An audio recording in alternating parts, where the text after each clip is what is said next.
Hello, my name is Collins Nelson, and today I will be presenting on the United Nations Sustainable Development Goal number 2, which is zero hunger. I picked this one for a couple reasons. First of all, I think it's a very fascinating topic, and it is the second priority. It's the second Sustainable Development Goal of the United Nations. I think it's very important, but I also think that it's important in the sense that food and access to to nutrition really is fundamental to anything else that we want to do internationally. So if you want to fix problems in trade or devaluations in currency, or if you want to solve conflict with other people, at the end of the day everyone has to be fed. And if people aren't fed, those are some of those most basic human needs. So that's why I focused on this one today. So I just wanted to share a little bit about this, why this is an interesting topic, and some things I think that we should all know about it.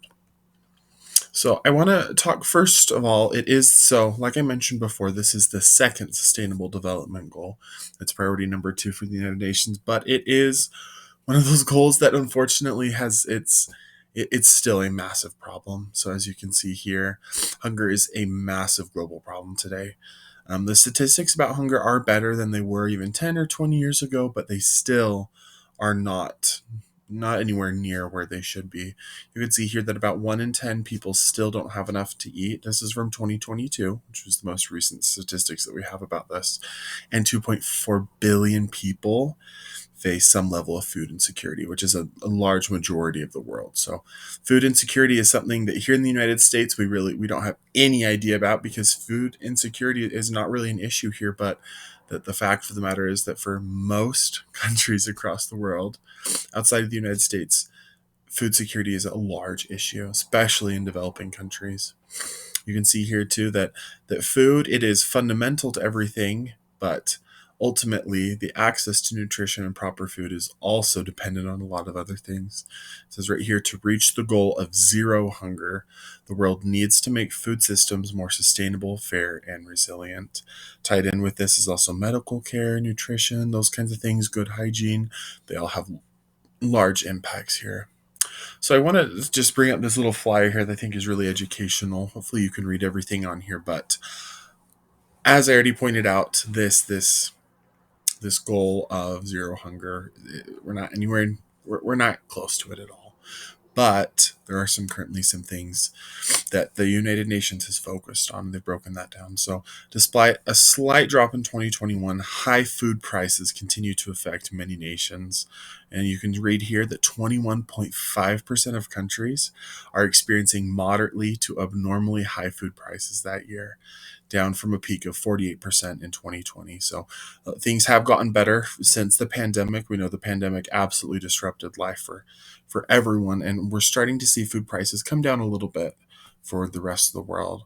However, though, 1 in 3 people globally struggle with moderate to severe food insecurity, and malnutrition is also a widespread issue.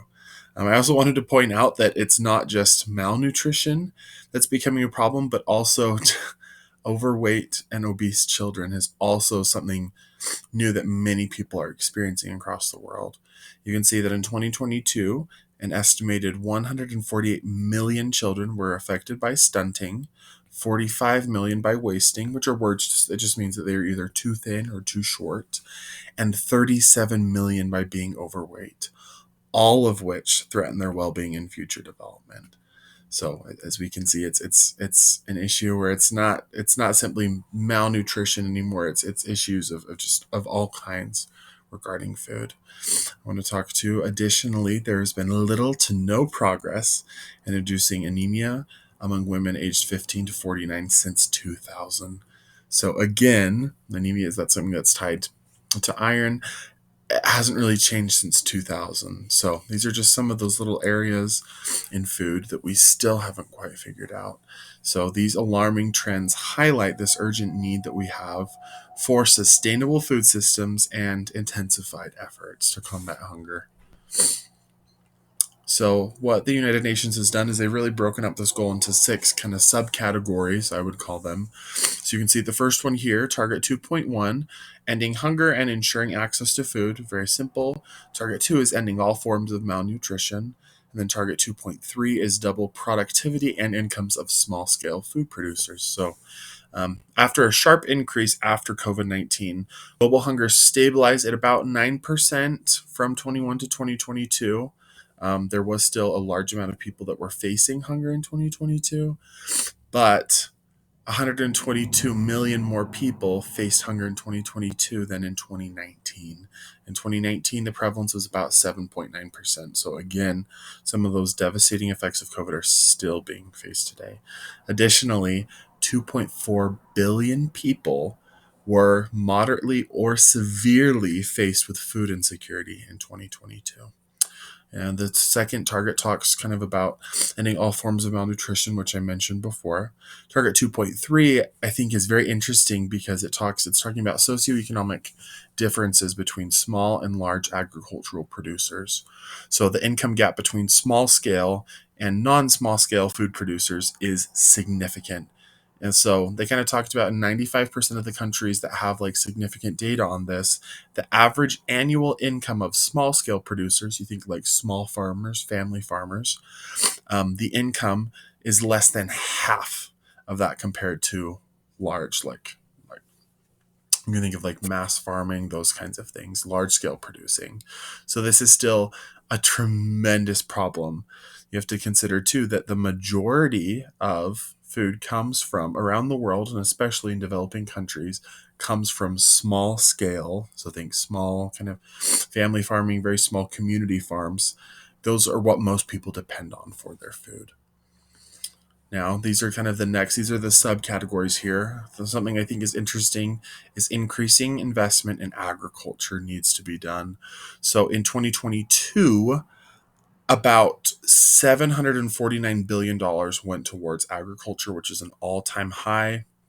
That's huge. We're glad that they're putting that much money kind of into this infrastructure of agriculture and agricultural equipment. However, this number is down percentage wise from before the pandemic. So we've seen as the pandemic disrupted global supply chains, things like that, less money was placed into agriculture and investment because things got more expensive and resources were reallocated. So preventing trade restrictions and distortions. This is another thing we don't think of. When we think about things like trade wars and tariffs, things that may not impact us very much here, these things are monumentally dangerous for people, especially in developing countries. When there are high barriers to trade, or even when there's disruptions, we may think that an increase in 10 cents, in eggs isn't too big of a deal, but in other developing countries, that 10-cent increase can be enough to stop millions of families from even eating. So this is another huge barrier that they face. And then we have 2.C, which is just stable access to information and stable access to food markets, which is a really big deal. So this is the state of food security and nutrition in the world. It's something published by all of these organizations here, mainly headed by the UN, but also involves like UNICEF, things like the IFAD, all those things. It's published every 10 years. And I wanted just to talk a little bit about their findings here. And this looks at every country around the world. More than 3 billion people, which is more than 40% of the global population, cannot afford a healthy diet. I just want to let that soak in. This is of all the countries in the world, and the United States is included in this number because I think this is even a large issue here. 40% of the global population cannot afford a healthy diet. So when we're talking about access to food and ending hunger, I think is kind of the starting point. But then you have to ensure, when we get to that point, I think we'll be glad that people aren't hungry, but then we need people that are getting good, nutritious food, because there's some things that aren't going to help people. As a result, even though the world produces more than enough food, which is another very fascinating part of this whole argument, widespread hunger and malnutrition still persist. So I want you to kind of think about that in relation to intersectionality with these other international issues and different organizations. The world produces far more food than it needs. Yet 40% of the global population cannot afford a healthy diet, and more than 30% do not have access to stable food markets. markets. So that's just kind of my presentation on ending hunger. And I think that the United Nations and other organizations can take more drastic steps, especially in those subcategories that I mentioned in ending hunger. And these are the two references, one to the state of food security and nutrition in the world, and the other to the United Nations Goal 2 of zero hunger. Thank you.